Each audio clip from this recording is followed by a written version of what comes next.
नमस्कार, आजमगढ़ टाइम्स में आपका एक बार फिर से स्वागत है। आइए जानते हैं आज के सभी मुख्य समाचार, ताजा टुडे ब्रेकिंग न्यूज, फटाफट बड़ी खबरों को। उससे पहले आपने अभी तक इस वीडियो को लाइक नहीं किया है तो अभी लाइक कर दे।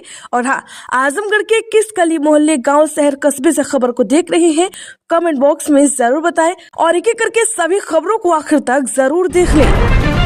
आजमगढ़ में कारागार मंत्री गिनाएंगे सरकार की उपलब्धियां। प्रदेश सरकार के 8 वर्ष के कार्यकाल पूरा होने पर चल रहा है 3 दिवसीय कार्यक्रम। जी हां, आजमगढ़ जिले के हरियौध कला केंद्र में प्रदेश सरकार के 8 वर्ष पूरे होने के अवसर पर लगातार सरकार की उपलब्धियां को गिनाने के लिए कार्यक्रम और प्रदर्शनी लगाई गई है। जहां पहले दिन 25 मार्च को आजमगढ़ के प्रभारी मंत्री और प्रदेश सरकार के श्रम एवं सेवायोजन मंत्री अनिल राजभर ने सरकार की उपलब्धियां को गिनाते हुए चर्चा की। इसके साथ ही विगत 8 वर्षों में जो भी विकास कार्य हुए हैं उनके बारे में भी जानकारी दी। आपको बता दें कि आजमगढ़ जिले के कुंवर सिंह उद्यान की हरियौध कला भवन में प्रदेश सरकार की उपलब्धियों को ध्यान में रखते हुए प्रदर्शनी भी लगाई गई है। इस प्रदर्शनी में मिलेट्स प्रदर्शनी, उद्यान विभाग, कृषि विभाग, सेवायोजन विभाग का रोजगार मेला, स्वास्थ्य विभाग का स्वास्थ्य मेला, फायर ब्रिगेड के साथ साथ महिलाओं के सशक्तिकरण के लिए भी प्रदर्शनी लगाई गई है। आजमगढ़ में राणा सांगा पर टिप्पणी से आहत राजपूत सेवा संगठन में आक्रोश, बांधी काली पट्टी, कार्यवाही की मांग। दरअसल आजमगढ़ में मेवाड़ के महान वीर राणा सांगा के खिलाफ राज्यसभा सांसद रामजीलाल सुमन की टिप्पणी से आहत राजपूत सेवा संगठन ने प्रधानमंत्री नरेंद्र मोदी से कड़ी कार्यवाही की मांग की है। संगठन के लोग कुंवर सिंह उद्यान से कलेक्ट्रेट तक मुंह पर काली पट्टी बांधकर जुलूस निकाल रहे हैं। इसके बाद डीएम के जरिए प्रधानमंत्री को एक पत्र भेजा जिसमें सांसद सुमन को तत्काल निष्कासित करने और उनके खिलाफ राष्ट्रद्रोह का मुकदमा दर्ज करने की मांग की गई है। आजमगढ़ में 20 करोड़ 98 लाख जमा नहीं, 16,267 उपभोक्ताओं का कटेगा कनेक्शन। जी हां, आजमगढ़ में ओटीएस में पंजीकरण कराकर एक मुश्त बकाया बिजली बिल न जमा करने वाली 16,267 उपभोक्ताओं का विभाग कनेक्शन काटेगा। साथ ही इनको आरसी जारी कर बकाया 20.98 करोड़ की राजस्व की वसूली करेगा। बकायेदार उपभोक्ताओं को सरचार्ज में छूट देने के लिए 15 दिसंबर 2024 से 28 फरवरी 2025 तक एक मुश्त समाधान योजना चलाई गई। इसमें कुछ उपभोक्ताओं ने एक मुश्त का विकल्प चुनकर लाभ उठाया तो बड़े पैमाने पर उपभोक्ता किस्तों में छूट का लाभ उठाए। वहीं हजारों उपभोक्ता ऐसे हैं जो एक मुश्त जमा का विकल्प चुनने के बाद भी अब बकाया जमा नहीं कर रहे हैं। आजमगढ़ में सोते रहे घर वाले, 30 लाख का जेवर उड़ा ले गए चोर। जी हाँ, जहानागंज नगर पंचायत के बरहतीर जगदीशपुर गांव में चोरों ने एक घर में सेंधमारी कर 30 लाख रुपए के गहने चुरा लिए हैं। चोरी उस समय हुई जब चोर छत के रास्ते घर में घुसे, 2 सूटकेस और एक बक्से को उठाकर सिवान की ओर ले गए। बता दें कि जब सुबह घर वालों को इसकी जानकारी हुई तो उन्होंने तुरंत सूचना पुलिस को दी। बबीता शर्मा जहानागंज में आशा सुपरवाइजर है। जहानागंज स्थित नवनिर्मित मकान में रहते हैं। मार्च में ही बेटी की शादी थी। शादी के सारे जेवरात इन्हीं सूटकेस और बक्से में रखे थे। रात में चोरों ने मौके का फायदा उठाकर चोरों ने इसको अंजाम दे दिया। सूचना मिलते ही थाना अध्यक्ष जहानागंज वीरेंद्र कुमार वर्मा अपनी टीम और खोजी कुत्तों के साथ मौके पर पहुंचे। खोजी कुत्तों ने घर से लगभग 200 मीटर दूर खेत में ले जाकर पुलिस को 2 सूटकेस और बक्सा बरामद कराया जिसमें से सारे जेवरात गायब थे।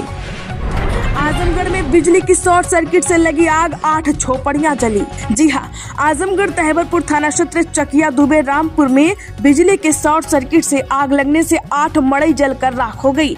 गांव के लोगों ने आग पर काबू पाया। आग की चपेट में आने से पीड़ित परिवार की गृहस्थी के सामान जलकर नष्ट हो गए हैं। बता दें कि मामला चकिया दुबे रामपुर गाँव का है, जहाँ बिजली के तार ने शॉर्ट सर्किट से चिंगारी निकली और फिर उसी से आग पकड़ ली।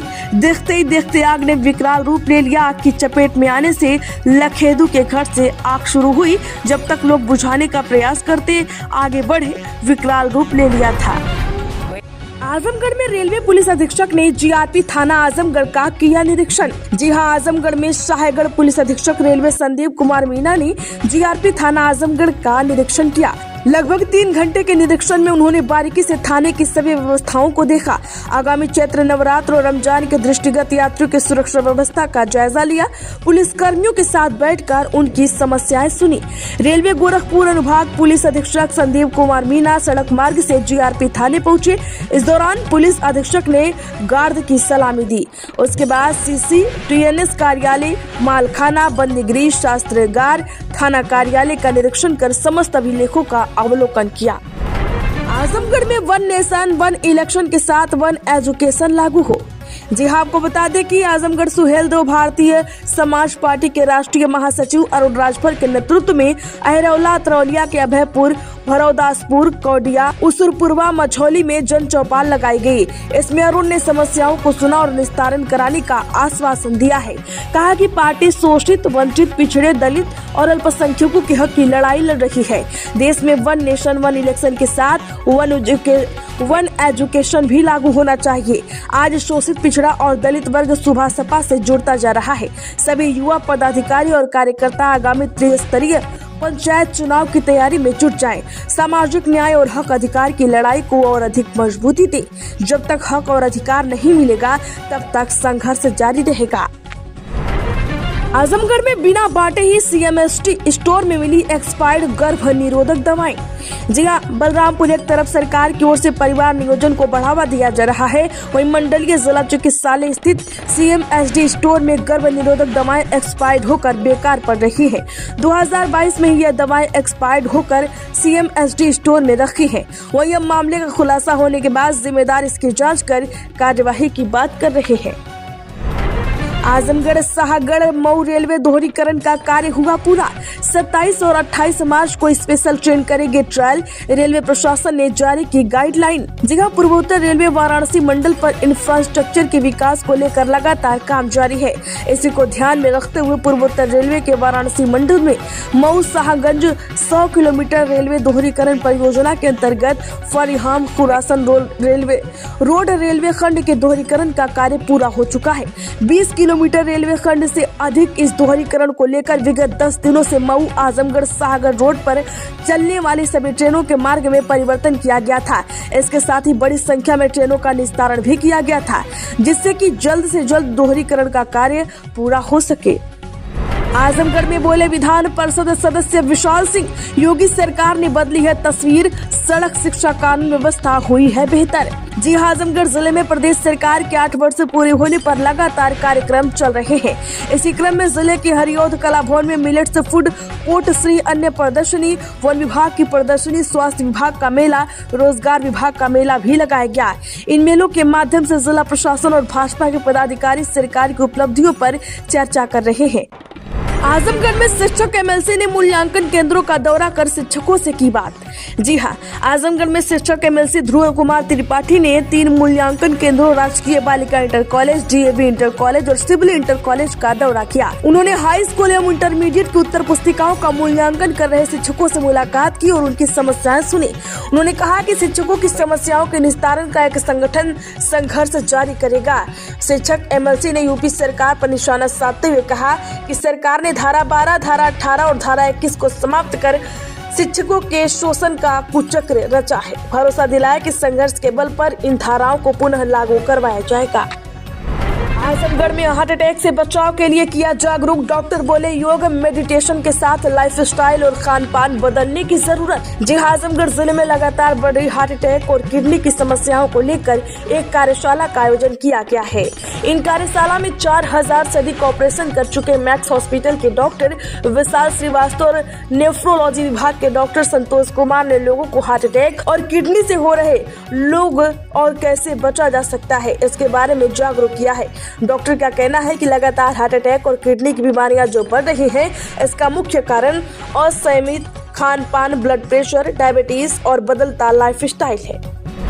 आजमगढ़ में किशोरी के अपहरण में शामिल 3 आरोपी गिरफ्तार। अपहरण करके दुष्कर्म की घटना को अंजाम देने का आरोपियों की तलाश में जुटी थी पुलिस। जी हां, आजमगढ़ जिले की हिरौला थाने की पुलिस ने किशोरों को अगवा करके घटना को अंजाम देने के मामले में 3 सहयोगियों को गिरफ्तार किया है। मामले में 6 सितंबर 2024 को गजरौला थाने की पुलिस को शिकायती पत्र देकर पीड़ित जनों ने आरोप लगाया था कि मेरी बेटी जो कि 1 सितंबर को बाजार में ब्यूटी पार्लर और सिलाई सेंटर में सिलाई सीखने के लिए गई थी, अभी तक वापस नहीं आई। इसके बाद पीड़ित सिलाई सेंटर पहुंचा और बेटी की तलाश शुरू कर दी, पर बेटी का कहीं पता नहीं चल पाया। इसके बाद जब पीड़ित ने बेटी के मोबाइल पर फोन किया तो फोन पर अनिल निषाद ने फोन उठाया। आजमगढ़ में शराब ठेके के विरोध में महिलाओं ने किया प्रदर्शन। आजमगढ़ में प्रदर्शनकारी महिला बोली, शराब पीकर करते हैं गाली गलौज और छेड़खानी। जी हां, आजमगढ़ जिले की सगड़ी तहसील के अंतर्गत कोहड़ी खुर्द गांव की बड़ी संख्या में महिलाओं और युवाओं ने शराब के ठेके को हटवाने को लेकर विरोध प्रदर्शन किया है। प्रदर्शन कर रही बड़ी संख्या में महिलाएं हाथ में झाड़ू, बेलन, चौका, हांडी लेकर प्रदर्शन कर रहे थे। शराब के ठेके को हटाने को लेकर कर रहे प्रदर्शन में ग्रामीण महिलाओं का कहना है कि ठेके पर शराब पीने के बाद यहाँ पर बड़ी संख्या में शराबी रास्ते से गुजरती हुई महिलाओं और लड़कियों पर कमेंट करने के साथ छेड़खानी की घटनाओं को अंजाम देते हैं। आजमगढ़ में आउटसोर्स कर्मियों की भर्ती में अब नहीं चलेगा जुगाड़, योगी सरकार की यह है तैयारी। जी हाँ, यूपी में आउटसोर्स कर्मियों को रखने के नाम पर अब जुगाड़ू नहीं चलेगा।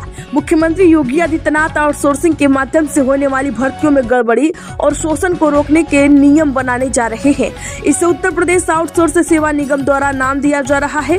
भर्तियों का मानक भी तय किया गया है। अभ्यर्थियों के चयन की प्रक्रिया उसके पारिवारिक आय, आयु सीमा, निर्धारित योग्यता, पद के लिए मानक और कहाँ का निवासी है, अब इसके आधार पर किया जाएगा। भर्ती के लिए कोई भी साक्षात्कार नहीं होगा। निम्न पारिवारिक आय, ग्रामीण क्षेत्र वाले अभ्यर्थियों की सूची सबसे ऊपर रखी जाएगी। वहीं उत्तर प्रदेश आउटसोर्स सेवा निगम द्वारा होने वाली भर्तियों में योग्यता के साथ आयु सीमा को पहली प्राथमिकता दी जाएगी। आजमगढ़ में अतरौलिया नगर पंचायत में नाले के निर्माण में गबन का आरोप। जी हां, आपको बता दें कि आजमगढ़ में नाले के निर्माण में 2 करोड़ के गबन का आरोप की शिकायत के बाद प्रमुख सचिव संजय प्रसाद ने मामले की जांच के आदेश दिए हैं। क्षेत्रीय संयोजक श्रम प्रकोष्ठ रमाकांत मिश्र ने पत्र देकर गबन की जाँच की मांग की थी। शिकायत में अतरौलिया नगर पंचायत में आजमगढ़ अयोध्या राजमार्ग के किनारे नाले के निर्माण में लगभग 2 करोड़ रुपए के गबन का आरोप लगाया गया है। आजमगढ़ विकास प्राधिकरण के क्षेत्र में बने भवनों के बेसमेंट का लोग व्यावसायिक प्रयोग भी कर सकेंगे। इसके साथ ही बेसमेंट में शौचालय का निर्माण और कार्यालय के तौर पर भी उपयोग कर सकते हैं। शासन के फैसले से शहरी क्षेत्रों में रहने वाले भवन स्वामियों को बड़ी राहत मिल गई है। अभी तक आजमगढ़ विकास प्राधिकरण एडीए क्षेत्र में व्यावसायिक भवन बनाने लोगों को बेसमेंट में सिर्फ वाहनों की पार्किंग को ही अनुमति थी। आजमगढ़ में आज से यू टर्न लेगा मौसम। 13 जिलों में हीटवेव की चेतावनी जारी, आने वाले दिनों का पूर्वानुमान। जिला यूपी में गर्मी का दौर शुरू हो चुका है। उत्तर प्रदेश के दक्षिणी हिस्से और बुंदेलखंड के इलाकों में जो तपिश है लोगों का बुरा हाल कर रही है। प्रयागराज, वाराणसी समेत प्रदेश के 13 जिलों में उष्ण दिन की चेतावनी जारी की गई है। अच्छी खबर यह है कि 27 मार्च से अगले 2-3 दिन तेज रफ्तार पछुआ हवाएं चलेंगी।